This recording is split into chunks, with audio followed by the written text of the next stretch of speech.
আমি দৃঢ়তার সাথে বলতে চাই, জুলাইকে অবহেলা করে, জুলাইকে অস্বীকৃতি জানিয়ে বাংলাদেশকে এগিয়ে নেওয়া যাওয়া কোনোভাবেই সম্ভব নয়।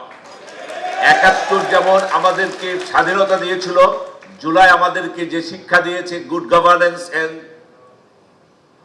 মানুষ সম্পৃক্ত সমাজ ব্যবস্থা করার জন্য যে দায়বদ্ধতা আমাদেরকে দিয়েছে, যার প্রেক্ষিতে যে বর্তমান সরকার ক্ষমতা এসেছে, আমরা আপনাদের কাছে অঙ্গীকার করতে পারি সরকার জুলাইয়ের যে স্পিরিট এবং আদর্শ আছে সেটাকে পুরোপুরি ধারণ করেই আমরা আমাদের এই সমাজকে বিনির্মাণ করতে চাই। একটা কথা মনে রাখবেন, ইতিহাস বিকৃতি আমাদের একটা চারিত্রিক বৈশিষ্ট্য এবং এটা একটা আমাদের কালচারে পরিণত হয়েছে, অতীত হয়েছে এবং ভবিষ্যতেও হতে পারে, বর্তমানে অলরেডি শুরু হয়েছে।